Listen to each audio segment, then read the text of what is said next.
your workout split can literally be the reason that you stand out in your team training sessions and earn you a spot in the starting 11. And it can be the reason that you actually improve your athleticism in season so that you are bigger, stronger, faster, and more fit than anyone else on the pitch. And many of you are going to click off this video right now because that feels like such a crazy overstatement of what a workout split can do for you. But for those of you that stick with me throughout this whole video, I don't think there's going to be a single one of you that disagree with me at the end. Because so many of my athletes have done this with me, and they have been able to not only maximize their freshness on the pitch so that they are as fast, strong, fit, and powerful as they can be, but they have even put that terrible rumor that you can't make progress in season to bed, as they have got faster, stronger, and become better players during it. So let's get right into it. This video is going to break down the 3 different parts that you need to create a pro footballer level split. I will break this down on a level of monthly phases, weekly workout splits, and single day individual workouts. So let's start off with the monthly phases. Now let's be for real for 1 second. Do you think that pro footballers only plan out what they are going to do the next day or the next week or even the next month? They have plans that go on for months so that they know that what they do today sets them up well for what they're going to do tomorrow and the next week and even the next month, because each individual step is calculated. It is on purpose and is setting them up to be the best that they can be. And you can do the exact same for yourself by following this approach. So we need to help you decide between doing an accumulation, realization, potentiation, or a transition block. But basically think of an accumulation phase as your volume and capacity builder. This is going to train more tissue quality and build you a strong base and foundation to work off of. Think of the potentiation phase as taking all the progress you made from your accumulation phase and turning it into raw strength, power, and speed. Think of the realization phase as your deload. It is low volume, it is recovery, but during that recovery, you take the work that you put in from all those previous blocks, your body recovers and creates this elite level of athleticism. And the last block is a transition block, and this is something that I've come up with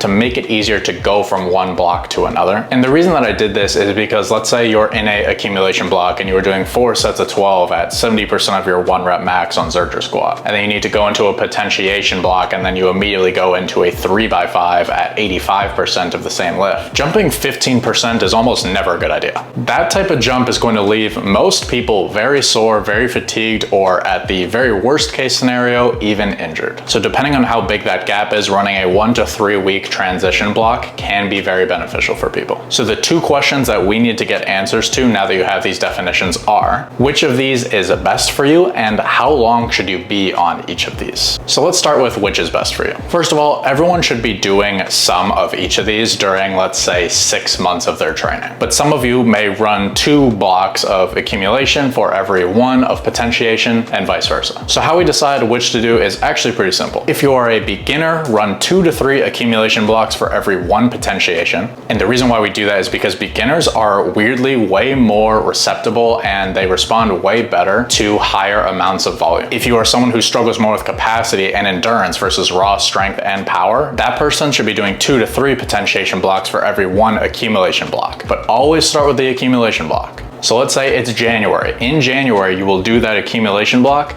but then you will go into your 2 to 3 blocks of potentiation. And the reason for that is because the accumulation block is still your base. While in this case, it isn't necessarily your priority, you still need to do it first to then build up into that potentiation. Now, if you're a footballer who is talking about hitting back and bis or chest and tries, I have terrible news for you. That workout split is respectfully awful for athletes. And the thing is, I'm being harsh here because I was once in your shoes, and I wish that someone just smacked some sense into me and got me on a real workout split for athletes. Now, when I'm working with athletes in season or off season, I really only choose between 3 workout splits: total body, field, and off, lower, upper, field, off, or field, upper push, lower pull, upper pull, lower push, and off. So I'll tell you the benefits of all 3 of these. I will help you decide which is best for you, and I'll give you a bonus tip at the end that can absolutely change the game for some of you guys if you decide to stick around the whole time. Let's start with total body, field, and then off. One of the best benefits to this split is it's really simple. Because of that, it's easier to adjust across complex football and training schedules, and those lower amounts of individual muscle fatigue make it easier for higher outputs during things like like sprinting and plyometric training. In addition to that, because we're hitting total body, you can have higher amounts of frequency. So you could hit total body 4 times a week. So who is this split best for? This split is best for people with complex and difficult training schedules in season. It's best for people in off season who appreciate a high frequency approach. And it's best for people optimizing for sprint and speed training. Now let's talk about the 4-day rotation of lower, upper, field, and off. One of the benefits to this is it's a higher volume per session for individual muscles. And if you remember what we talked about earlier on in the video, this is actually very beneficial for beginners. And while it is a 4-day rotation, it still is very easy to set up where you can make sure that you are fresh for your sprint training. So this is good for beginners due to the higher amount of volume per individual muscle group. It's great for off season as slightly higher amounts of muscular fatigue is not the end of the world. One of the downsides is it is slightly more difficult for people in season if you want to pull off doing each of these sessions 2 times per week. You would probably need to sacrifice doing one of the upper body sessions, and you would probably need to do a field, lower, upper, field, lower, and then have your match, while being careful about that 5th day not being anything too strenuous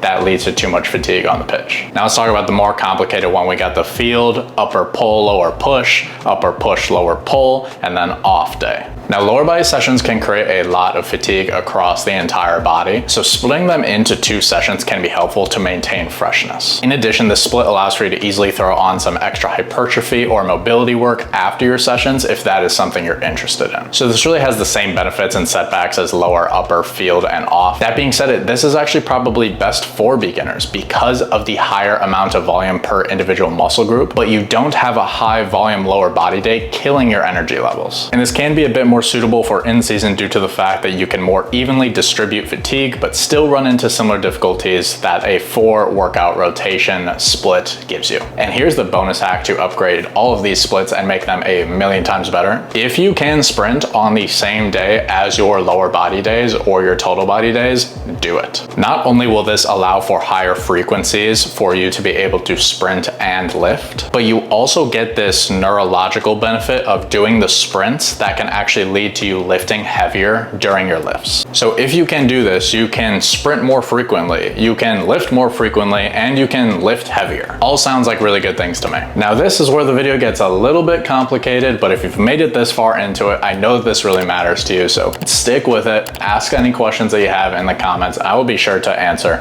every single one of them. Now, as a pro footballer performance coach, every single session I design, every single individual exercise I use can be placed into one of the following categories: high, medium, and low stim. If you have followed me for long enough, you've heard me talk about all of these before, but I'm going to teach you how all of these connect to the previous points so that every single exercise that you select can be optimal for your training. Because right now you're probably thinking, medium stim, that sounds a lot like an accumulation block, and high stim, that sounds a lot like a potentiation block. So these all just must go together, right? Not exactly, unfortunately. So I'm going to break down 2 examples here and we'll connect them to the 2 previous points. The first one is going to be a little bit more simple, and then the second one we'll get into some nuance. So let's say you've gone through this video and you say, okay, I've decided, Matt, I'm going to do an accumulation block and I'm going to do a 3-day split of total body, field, and then an off day. Perfect. Then you're designing the total body workout and you say, okay, I'm going to take an exercise for each individual movement pattern. I will train it within the medium stim guidelines so that I can just build volume, build that capacity, and I will do this for weeks and months until I'm ready to either transition to a new phase or deload. And that would definitely work. It would leave a little bit to be desired, but we're gonna go into how to fix that right here. Now, one of the things that is left to be desired about the previous point is the fact that you're only doing medium stim exercises, because high stim exercises help you with things that require max force output. So it's gonna help you with max sprint speed, it's gonna help you shield the ball off an opponent, shoot harder, kick the ball farther, the list goes on.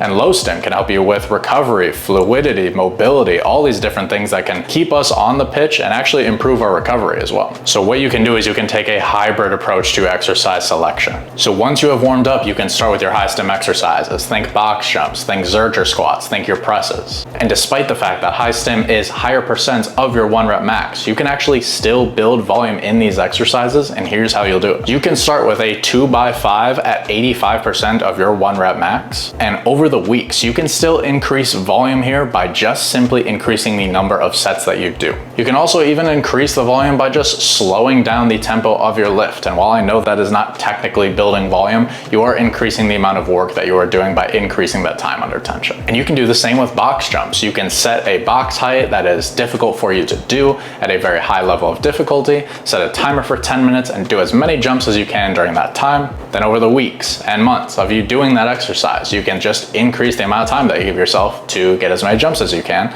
So you'll go from 10 minutes to 12 minutes to 14 minutes. And each time you do that, you're going to be increasing the volume. Then after those exercises, you will then move into your medium stim type of exercise. Think of things like your split squats, your half kneeling presses, different things along those lines. And you can then go into your accumulation block within the medium stim guidelines. So we take the exercises that are things like a 2x8, and we can work our way up to 3 sets of 10, we can do 4 sets of 12, and we can maintain whatever percent of our 1 rep max we're doing throughout that entire time. And for your low stim, we have our higher rep capacity work. We have our body weight circuits, we have our carries, our Copenhagens, different things along those lines. And you will just work on either increasing the amount of time that you do these circuits on an individual exercise level or a circuit level. So either doing more reps of each exercise or just increasing the amount of time that you give yourself to complete as many rounds of that body weight circuit as possible. I know that this can be confusing, guys. This is exactly why on the Complete Footballer in-season and off-season version, I have months planned out ahead of time so that whatever we're doing in January sets ourselves up well so that we can succeed when we're training in October. So I hope this was helpful and gave you some insight on how you can create the best program for yourself. Again, ask any questions you have below because again, I know that this is complicated. And hopefully this is the video that gets me to 10K subscribers. So if you're watching all the way to this point, thank you so much for your support. And it's really crazy to think that this video or this channel has already reached 10,000 subscribers. I just beyond grateful to you guys. So thank you as always, and I will see you next time.